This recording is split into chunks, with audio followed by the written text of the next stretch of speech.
Sir మా సమస్యలలో ఒకటి ఇప్పుడు ఫిట్నెస్లకు ఉన్న ట్యాక్సీలోనే ఫిట్నెస్ ఫీజులను మేము కట్టలేకపోతున్నాము. అదనంగా 800, 1200 ఉన్నదాన్ని మేము కట్టలేకపోతే ఇప్పుడు అదనంగా 80% పెంచి మాకు 1520 రూపాయలు, 1530 రూపాయలు, 2200 ఫిట్నెస్ కట్టి చేపించుకోమంటే ఈ ఛార్జీలు మేము కట్టలేము. మేము బస్సులనే హ్యాండ్ ఓవర్ చేయాలని చెప్పి మేము డిమాండ్ చేస్తున్నాం. వెంటనే పాత ఏవైతే గతంలో ఫిట్నెస్ ట్యాక్స్ ఫీజులు ఉన్నావో అదే అమలు చేయాలి.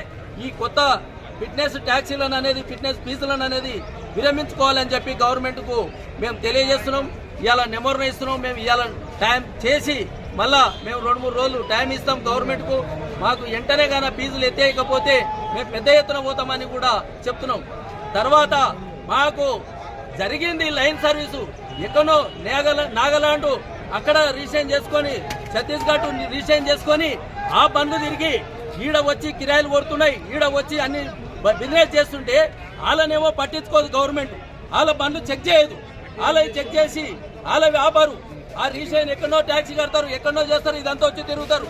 ఈడ ఉమ్మడి జిల్లాలో మేము తెలంగాణలో ఒక్కొక్క బండికి 1120, 1520 కట్టి తెలంగాణ ట్యాక్సీ కట్టి మేము ఒక్కొక్క బండికి 60,000, 70,000 ట్యాక్సీలు కట్టి 2 డిస్ట్రిక్ట్ ట్యాక్సీ కట్టి కంపెనీలకు తిరిగితే 3 డిస్ట్రిక్ట్ కట్టుకోమని చెప్పడం ఎంతవరకు కరెక్ట్?